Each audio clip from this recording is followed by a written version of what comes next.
Hello दोस्तों, आपका स्वागत है आपके अपने परिवार रेडियो जिग्नेश पर। आरआरबी टेक्नीशियन 2025 जो वैकेंसी है उसका नोटिफिकेशन कब तक आने की पॉसिबिलिटी है, आज हम उस पर बात करेंगे। और साथ ही हम देखेंगे आईटी वाले क्या परिवर्तन चाहते हैं। क्या वो चाहते हैं कि टेक्नीशियन जो सिलेबस है उसमें ट्रेड टेस्ट ऐड हो या नहीं हो, और कितने पोस्ट पर ये नोटिफिकेशन निकलेगा, हम उसको भी देखते हैं।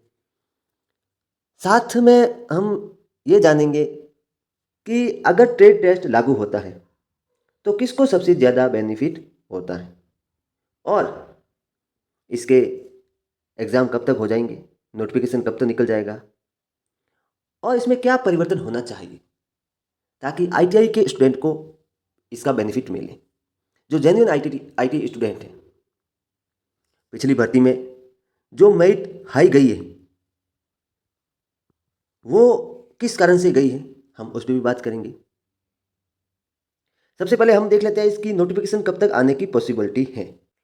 ये है आरआरबी एएलपी का जो 2025 का जो नोटिफिकेशन आया था, जिनके फॉर्म अप्लाई हो गए हैं, उनका जो नोटिफिकेशन आया था आरआरबी एएलपी का, वो एम्प्लॉयमेंट जो न्यूज होता है उसमें 29 मार्च को आया था। और इसके जो ऑनलाइन फॉर्म है वो अप्रैल से अप्लाई होने शुरू हो गए थे, और अभी 19 मई 2025 तक चले हैं। हम इसको क्यों देख रहे हैं, इसको जब हम जो रेलवे का एनुअल कैलेंडर देखेंगे तब आपको समझ में आएगा। यानी कि इसका एनुअल जो कैलेंडर है उसमें जो एएलपी भर्ती है उसका जो नोटिफिकेशन निकालने का जो लास्ट मंथ है वो मार्च है, और इन्होंने मार्च एंड में ही नोटिफिकेशन निकाला था। तो हम सबसे पहले इसका एनुअल कैलेंडर देख लेते हैं। बाकी आप ये देख लें कि इन्होंने एम्प्लॉयमेंट न्यूज़ में कब इसका शॉर्ट नोटिस निकाला था, वो निकाला था 29 मार्च को, और फॉर्म इसके अप्रैल से अप्लाई होने शुरू हुए थे। ये रहा वो एनुअल कैलेंडर जिसमें एएलपी भर्ती जनवरी से मार्च के बीच आनी थी, और इन्होंने नोटिफिकेशन मार्च एंड में, किसमें, मार्च एंड में निकाला था। यानी कि 29 मार्च को इन्होंने नोटिफिकेशन निकाल दिया। ये अपने हिसाब से, ये कैलेंडर के हिसाब से चल रहे हैं, और इन्होंने जो फॉर्म अप्लाई है वो अप्रैल से शुरू किए थे, इसे अप्रैल से। तो अब हम देखते हैं टेक्नीशियन भर्ती है उसका जो नोटिफिकेशन है वो कब तक आ जाएगा। इसमें दिया है जून लास्ट, और अभी क्या चल रहा है, मई, और ये जून लास्ट तक आने की संभावना है इसकी। हो सकता है थोड़ा पहले भी आ जाए, लेकिन जून लास्ट से पहले पहले ये एम्प्लॉयमेंट न्यूज में आ जाएगा। और जो फॉर्म अप्लाई है वो जुलाई तक लास्ट डेट इसका रहेगा। आप अपना सेंट्रल ओबीसी, जिनका एसटी एससी है, ईडब्ल्यूएस है, वो बनाकर तैयार रखें, जिससे आपको किसी प्रकार की कोई दिक्कत ना हो।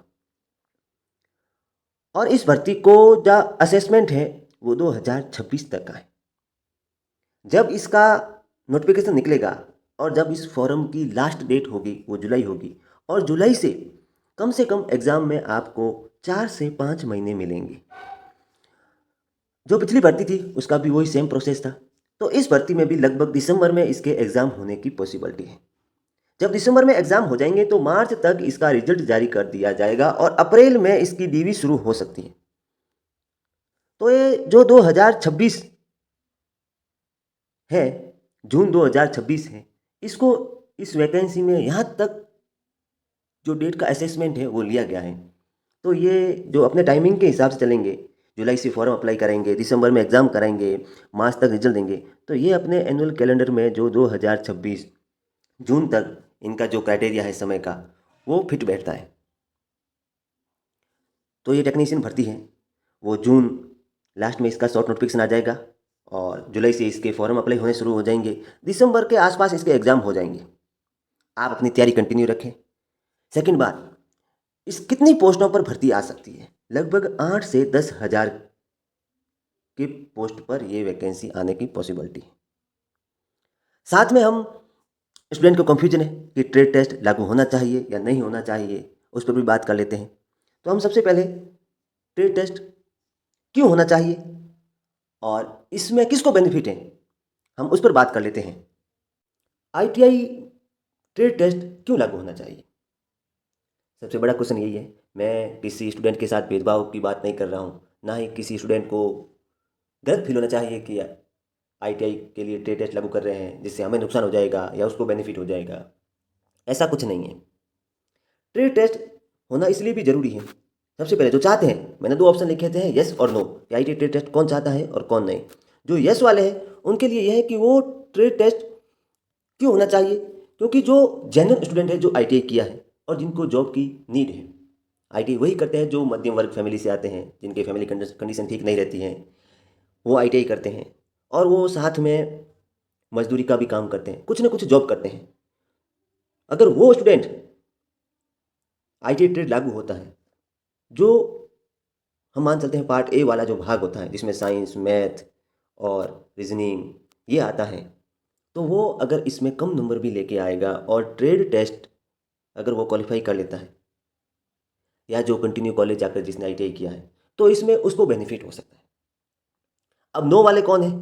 नो वो स्टूडेंट करेंगे जो पीसीएम से हैं, जिन्होंने साथ में डिप्लोमा कर रखा है। वो स्टूडेंट नहीं चाहते हैं कि ट्रेड टेस्ट लागू हो। क्यों नहीं चाहते हैं? क्योंकि वो जो ये वाला जो पार्ट ए का है ना, ये साइंस, मैथ और रीजनिंग, इसमें वो 100 नंबर के टेस्ट में से 90 प्लस नंबर लाने की कैपेसिटी रखते हैं। तो बेनिफिट किसको हुआ? जो आईटीआई के साथ पीसीएम है, जो डिप्लोमा है, तो उन स्टूडेंट को इसमें फ़ायदा होगा। अभी जो टेक्नीशियन भर्ती हुआ है इसमें भी यही हुआ है। सबसे ज़्यादा मेरिट जाने का कारण यही है, सबसे ज़्यादा पीसीएम के स्टूडेंट हैं जिन्होंने पीसीएम के साथ आईटीआई कर रखा है और साथ में कुछ ने डिप्लोमा भी कर रखा है आईटीआई के साथ में, तो वो इनका बेनिफिट ले रहे हैं। अब मैं नहीं चाहता कि आप स्टूडेंट में दो पक्ष हो, आईटीआई नॉन आईटीआई, लेकिन अगर आईटीआई में इसका जो आईटीआई ट्रेड का जो सिलेबस लागू होगा तो इसमें दोनों को फायदा है। क्योंकि जिन्होंने डिप्लोमा कर रखा है, जिन्होंने डिप्लोमा कर रखा है और साथ में आईटीआई कर रखी है, उनको बेनिफिट कैसे हैं? वो एएलपी भर्ती में वैसे भी ट्रेड पढ़ते हैं। एएलपी भर्ती जब एग्जाम होता है पार्ट बी, तो उसमें वो ट्रेड पढ़ते हैं, तो उनका तो ट्रेड क्वालिफाई हो जाए। लेकिन जो ओनली फॉर पीसीएम वाले हैं, जो केवल टेक्नीशियन को ही टारगेट कर रहे हैं, उनके लिए ये थोड़ी दिक्कत हो जाती है। बाकी आप अगर ट्रेड टेस्ट चाहते हैं तो यस करें, अगर नहीं चाहते हैं तो नो करें। बाकी एग्ज़ाम एक ही होना चाहिए। वन एग्ज़ाम होने से क्या होगा, आपका टाइम कम लॉस होगा, और अगर कोई जॉब के साथ स्टडी कर रहा है तो उसके भी कोई दिक्कत नहीं होगी। तो आप वन एग्ज़ाम है, वो स्कीम है इसकी टेक्नीशियन में, वो बेटर है। ट्रेड टेस्ट वाला है वो आप यस और नो कमेंट में ज़रूर लिखें। बाकी पक्ष और विपक्ष तो स्टूडेंट में होना ही नहीं चाहिए, वो एक पक्ष पे चलें तो अच्छा ही रहेगा, सबके लिए ये हेल्पफुल है। बाकी आपको इन्फॉर्मेशन कैसी लगी, चैनल को लाइक शेयर सब्सक्राइब जरूर करें, और अपना पक्ष है कि ट्रेड टेस्ट होना या नहीं होना, उसके बारे में कमेंट बॉक्स में अपनी राय जरूर दें। Thank you.